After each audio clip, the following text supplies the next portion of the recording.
나와 내 가족의 건강 잘 챙기고 계신가요? 라디오 주치의가 여러분을 만납니다. 신성원 아나운서 진행으로 듣는 라디오 주치의. 매일 오전 10시 5분 여러분과 함께합니다.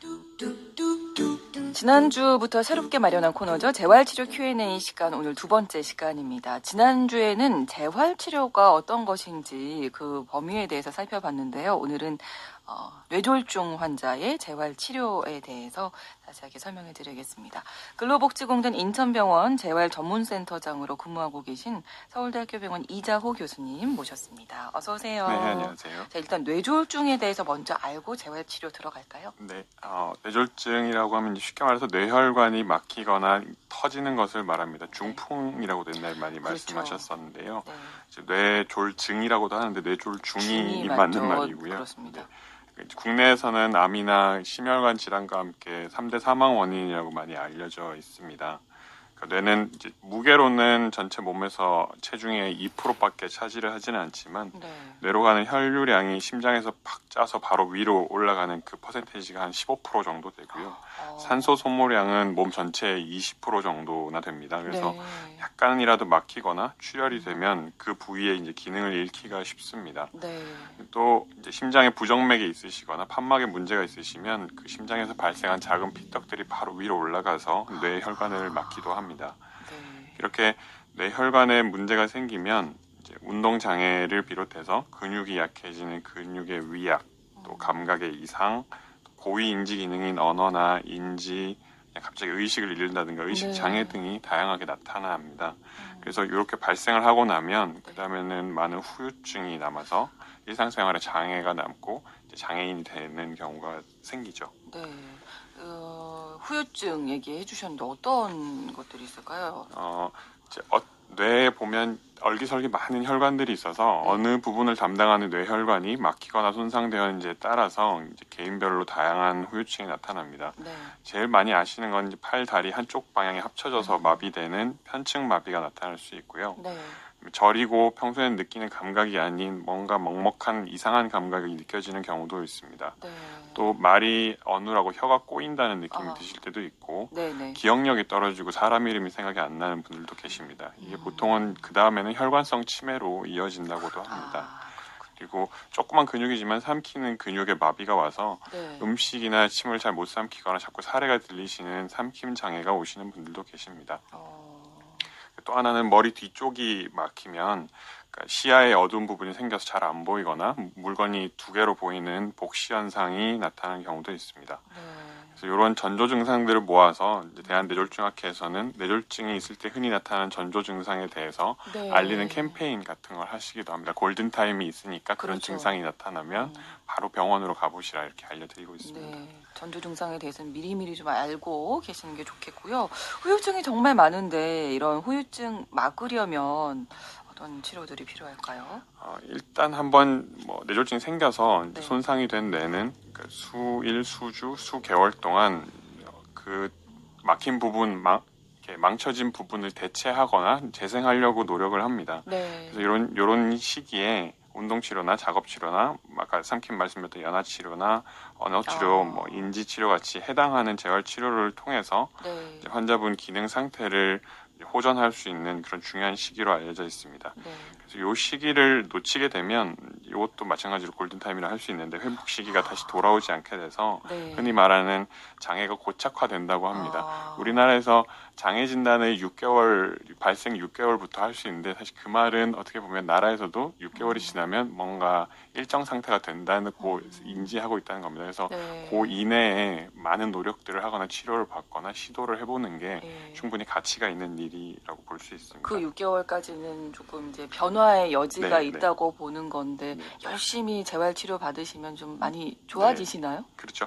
그 초기 회복 과정이 지나면 이제 회복 속도는 조금씩 더뎌지지만 네. 이제 이 시기에 지속적으로 하시면 기능이 많이 호전되는 걸로 알려져 있습니다. 또 네. 기능 호전도 중요하지만 또 이 시기에 뭔가 약해져 있기 때문에 이후에 발생하는 2차적인 여러 합병증들이 있습니다. 그래서 관절이 굳는 관절 구축이라든가 통증이 생기고 붓는 복합부위 통증 증후군이라든가 네. 못 움직이기 때문에 혈관이 막히는 정맥 혈전증, 폐렴 이런 것들도 이렇게 면밀히 지켜보면서 혹시나 생기지 않는지 관찰을 많이 해야 되는 것들이라 의사를 만나면 예방을 할 수가 있습니다. 네. 따라서 이제 이런 뇌졸중 후에 일상생활에 복귀를 할 수가 있도록 조기에 재활치료를 하는 것 그리고 지속적으로 하는 것이 필수적입니다.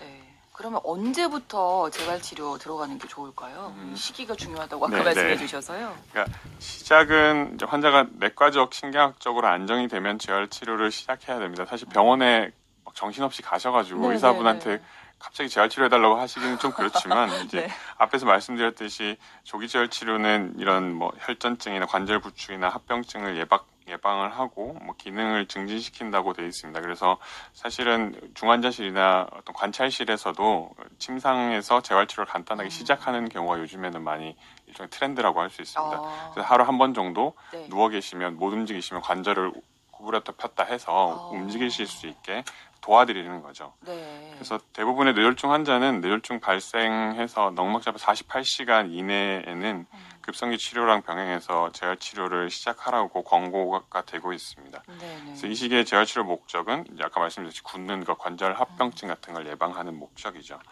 사실은 뇌졸중이 경미하게 온 경우에는 더 빨리 시행을 하기도 합니다. 제 환자분 같은 경우에는 오전에 증상이 있어서 응급실에 오셔서 점심시간에 MRI 찍고 검사하시고 네.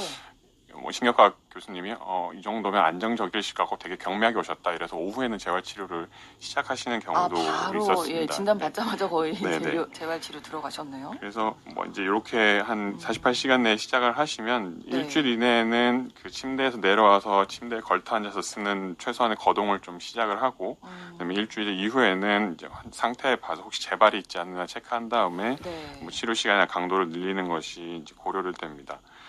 보통은 이제 중환자실이나 오래 누워 계시면 누워 있는 동안 굳은 관절이나 근육이 빠지는 걸 회복하는데 그 누워 있는 기간이 한 3배 정도가 걸린다고 합니다. 그래서 일주일 동안 중환자실에 누워 계셨으면 그 근육이나 감각을 회복하는데 3주 걸리시는 거죠.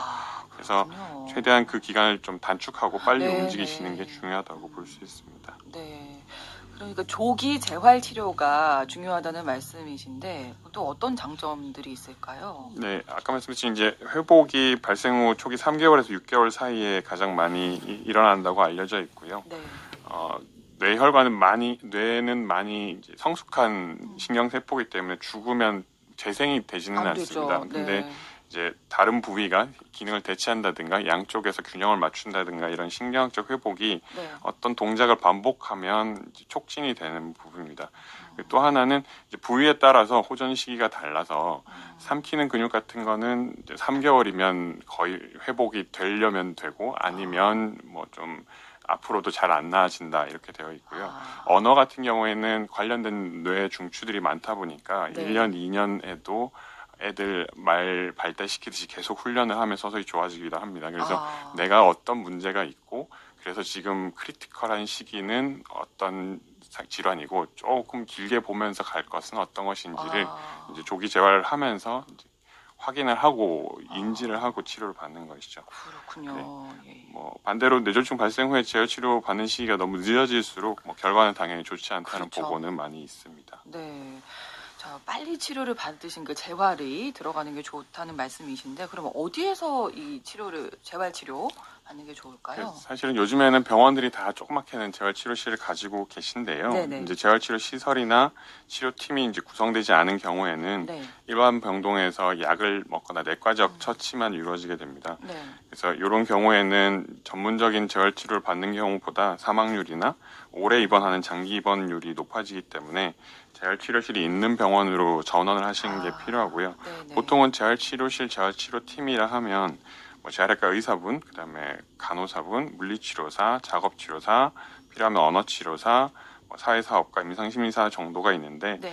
작업치료실이 좀 잘 갖춰져 있는 곳, 그래서 일상생활 훈련을 할 수 있는 곳을 찾아서 가시는 게 조금 더 도움이 되실 수 있습니다. 재활 치료 가능한 병원이 많지는 않은가요?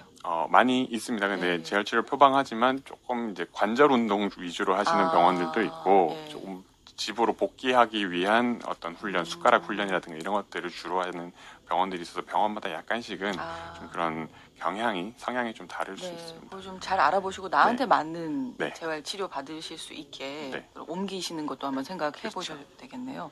그러면 어떤 종류의 재활 치료가 있을까요? 아까 말씀드렸던 그 직역마다의 이제 훈련들이 있는데요. 네. 근력 약화나 위치 균형 감각에 손상이 있으면 그래서 보행이 어려워지시는 환자분들은 치료사가 1대1로 붙어서 하는 운동 치료가 있고요. 네. 뭐 물건 짚기, 글씨 쓰기, 식사하기라는 일상생활 동작들을 훈련하는 게 작업 치료입니다. 그다음에 삼킴이 되지 않는 분들은 혀 운동이나 삼키는 훈련이나 안전하게 삼키는 방법들을 시도해 보는 게 연화 치료고요. 삼키는 게 중요하군요. 네, 발음이 생기는 게 발음 훈련을 하는 게 언어 치료상 하는 구음 장애 훈련이고, 네. 그래서 그런 것들을 같이 포괄적으로 보는 게 언어 치료. 네. 그다음에 뭐 최근에는 인지 치료, 뭐 전기 자극 치료, 로봇 재활 치료 이런 것들이 있습니다.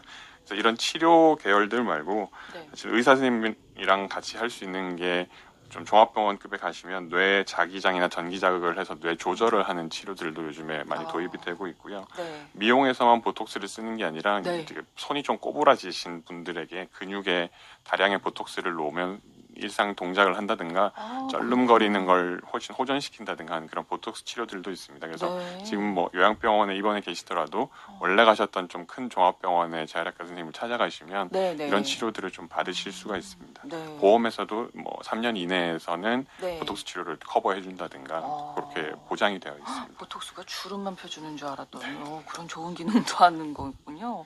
근데 뇌졸중 환자 일반적으로 재활 치료라고 하면 우리가 운동을 많이 생각하는데 뇌졸중 환자들은 운동 어떻게 해야 될까요? 이제 치료사랑 할 수 있는 치료 말고도 이제 본인이 하시는 네. 말한 자가 운동도 예방이나 재발 방지에는 좀 필수적입니다. 네. 그래서 신체 마비나 이제 이런 합병증들이 있으면 아무래도 운동을 둔화하게 되고 그다음에 그 근육이 부분적으로 좋아지다 보니까 균형이 잘 안 맞는다든가 이런 문제 그리고 체력과 심폐기능이 많이 누워 있어서 저하되는 문제들 때문에 혼자 사시기엔 조금 어려운 부분이 있습니다. 그렇지만 이제 반드시 항상 운동은 좋은 거라고 필요하다고 하는 네, 게 뭐 그 재생에도 도움이 되고 심장폐 기능도 좋아지시고 네.